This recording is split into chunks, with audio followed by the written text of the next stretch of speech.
$299 per month. Visit your local Cadillac dealer. Tonight, the extraordinary moments late today inside the White House. President Trump face-to-face with the families, parents, student survivors after the deadly school shooting. The father who lost his daughter. Because my daughter I'm not going to see again. Families from Florida, from Sandy Hook, from Columbine, and what the president then said to them. The young people descending on Florida's state capitol today, what they encountered as students across the country walk out in solidarity, demanding an end to the school shootings. Tonight, honoring the man known as America's pastor, Reverend Billy Graham, and what he told Diane Sawyer about death, how often he thought about it, and his hope afterward. The massive winter storm tonight, 20 states, the rescues this woman on the roof of her car. Snow, ice, blinding rain from Texas all the way up to the Northeast. Tonight, the newest school plot, the discovery when police search a student's home. 3 alleged plots, 3 different parts of the country.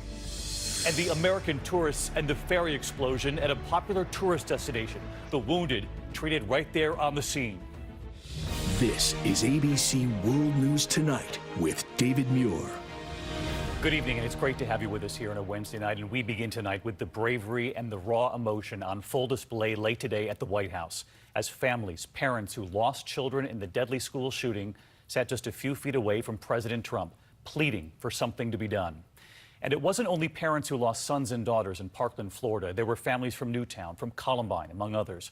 Students who lost friends, one of them saying he could not believe it's just been a week, saying time is frozen along with the pain. The president listening as parent after parent asked the president to do something.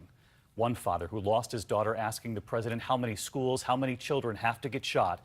The father saying it stops here with this administration. ABC's chief White House correspondent Jonathan Karl leading us off. For nearly an hour, the president sat, mostly silent, listening to the horrific first-hand accounts of senseless violence. Justin Gruber was hiding in a closet and texting his father as his classmates were gunned down in Parkland, Florida. And I was born into a world where I never got to experience safety and peace. There needs to be a significant change in this country because this has to never happen again. And people should be able to feel that when they go to school, they can be safe. His father begging the president to do something. It's not political. It's a human issue. People are dying, and we have to stop this. We have to stop. If he's not old enough to buy a drink, to go and buy a beer, he should not be able to buy a gun at 18 years old. I mean, that's just common sense. We have to do common sense. Please, Mr. Trump, these are things we have to do. We got to do something about this. We cannot have our children die. Andrew Pollock's 18-year-old daughter, Meadow, was one of the 17 killed at Stoneman Douglas High School last week. Mr. Pollock stood with his sons beside him. We're here because my daughter has no voice. She was murdered last week, and she was taken from us. Shot 9 times on the 3rd floor. We, as a country, failed our children. This shouldn't happen. We go to the airport. I can't get on a plane with a bottled water, but we leave it. Some animal could walk into a school and shoot our children. It's just not right, and we need to come together as a country and work on what's important, and that's protecting our children in the schools. That's the only thing that matters right now. Everyone has to come together and not think about different laws. We need to come together as a country, not different parties, and figure out how we protect the schools. How many schools, how many children have to get shot? It stops here with this administration and me. I'm not gonna sleep until it's fixed. All these school shootings. It doesn't make sense. Fix it. It should have been one school shooting, and we should have fixed it. And I'm pissed, because my daughter I'm not going to see again. She's not here. She's not here. She's in North Lauderdale at whatever it is, King David Cemetery. That's where I go to see my kid now.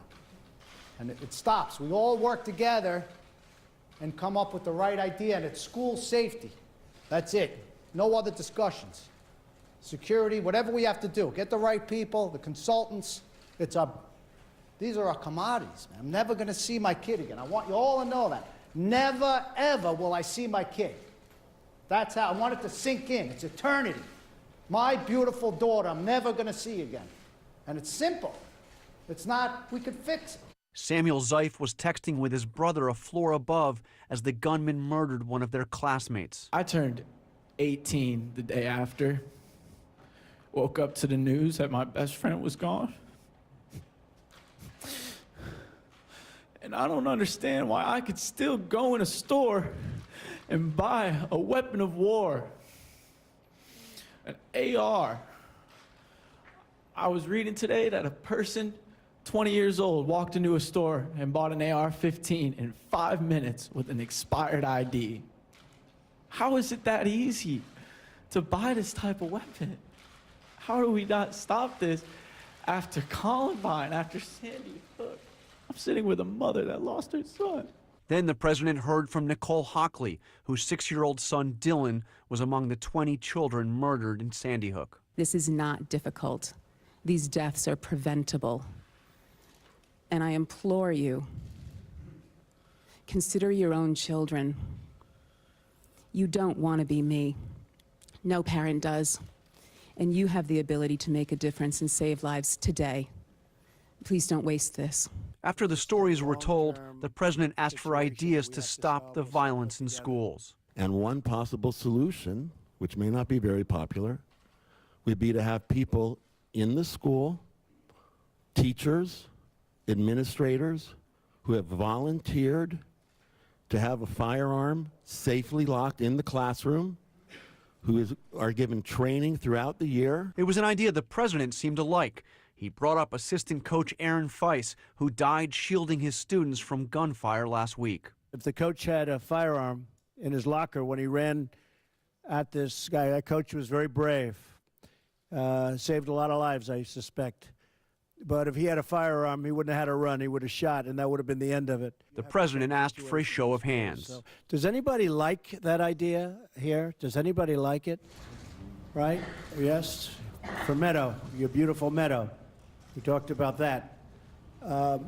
And do people feel strongly against it? Anybody? Anybody? Strongly against it? All right. I mean, look, we can understand both sides of it. And certainly it's controversial. But we'll study that along with many other ideas. But the father of one of the Sandy Hook victims stood up, saying his wife is a teacher, and this is just too much pressure. And she will tell you that school teachers have more than enough responsibilities right now than to have the awesome responsibility of lethal force to take a life. And John Karl joins us now from the White House. John, just a remarkable and moving scene. We were all watching in silence in the newsroom, along with millions of Americans at home late today. A very rare thing to invite so many families to the White House to get that kind of time with the president, but it also invites considerable pressure now to act. An incredibly powerful scene, David. And although the president was silent for most of it, he did talk about potential actions on guns. He vowed to improve the background check system. And then he said that he is, quote, looking very strongly at raising the age of purchase. As you know, right now, you just need to be 18 to buy an AR-15 assault weapon.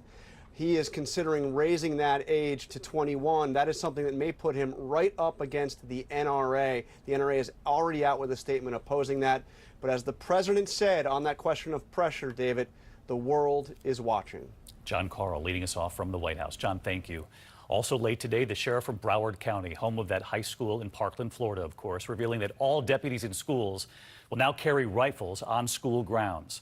Meantime, young people across Florida arriving in that state's capital, and you will see how they were received inside those meetings. And look at this tonight. Across the country, students staging walkouts to show their support, from Florida to Minnesota, from Illinois to Colorado. ABC's Dan Harris on what the Florida students were asking for. Dan was in the room when they were face-to-face with lawmakers.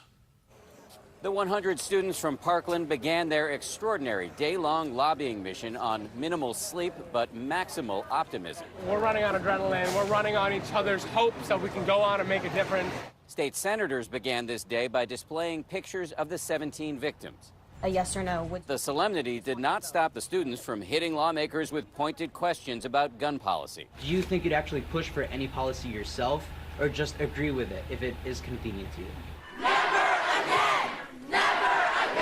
While the kids from Parkland make the rounds inside the Capitol, there's a large rally here outside. After 49 people, including my 2 brothers, were murdered at Pulse, what did you do? Back inside, as the students continue their work, their initial optimism curdled into frustration as they complained about what they viewed as a lack of straight answers from lawmakers. Because what I saw today was discouraging. Look what happened in this encounter between students and Republican State Senator Aaron Bean, who repeatedly dodged questions about whether he would support a ban on semi-automatic rifles like the one allegedly used by Nicholas Cruz to kill 17 people at Douglas High School 1 week ago. What's your personal stance on like an AR-15?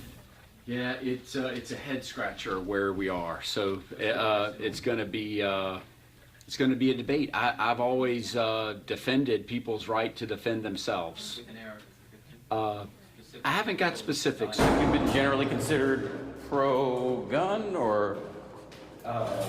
After the meeting, the senator didn't want to answer questions from us either. It's great. I got to get in committee. I'm trying to think of okay. whatnot. But Dean from Jacksonville. Okay. Peace. Dan Harris and the team documenting that trip to Florida's state capitol. And Dan, we know there are only 11 days left in the current legislative session there. That's not a lot of time, especially in politics. So any sign tonight that these school kids will see change anytime soon? The answer is yes. They may well see a bill within the next 11 days. That bill is unlikely to include what many of these kids want, which is a ban on semi-automatic rifles. But it may well include a change that would require anybody who buys one of these weapons to be 21 instead of 18. Nicholas Cruz was, of course, 18. Also, speaking of AR-15s, as you mentioned, late today, the sheriff in Broward County announcing that all deputies in schools throughout that county, which includes Parkland, they will now be given AR-15s. That will be a noticeable uptick in school security. Dan Harris right there in Tallahassee for us. Dan, thank you. We turn next to the other major headline tonight. Tributes now pouring in across the country for the man known as America's pastor, the Reverend Billy Graham, who passed away today at the age of 99. He connected with so many, including countless presidents and first ladies who turned to him in moments of crisis. ABC's Steve Osunsami in North Carolina tonight, where Reverend Graham lived and where he was from. Christ can change your life. He can forgive your sins. He can make you a new person. At 7:46 this morning, the heavens he worshiped came calling. Evangelist Billy Graham died at his home in Montclair, North Carolina. Hours later, at his library outside Charlotte, visitors from across the world were just hearing the word. His work's going to continue on because it's God's work. Through his many religious crusades, the boy who grew up on a dairy farm would end up preaching the gospel to more than 215 million people, getting 10,000 letters from the faithful every week. Have you believed in the Son that was lifted up? Have you received him? He spent his life providing quiet counsel to kings and queens and U.S. presidents. We're going to pray every day for our president. From President Donald Trump tonight, Graham was a very special man. From George W. Bush, a shepherd to millions has passed on. Carter and Clinton are all offering tributes. In 2007, the Clintons explained how much it meant to them when he came to visit after the political sex scandal became public. He is one of the people who made a real difference to me personally. He was someone who could understand both Bill and me. And he just talked to me, and what he wanted me to know was that the Christ he believed in was a God of second chances. For a young George W. Bush, that message from the Reverend led him to sobriety. As a result of being with Billy Graham and being inspired by Billy Graham, and I guess being led by Billy Graham, I started reading the Bible, and shortly thereafter I quit drinking. President Johnson leaned on the Reverend during Vietnam, and Reagan famously called Graham from his hospital bed after he was shot. But Graham was questioned for the relationship he kept with Nixon. I prayed for him several times a day, that God would help him. He prayed with presidents and just as easily with everyday Americans.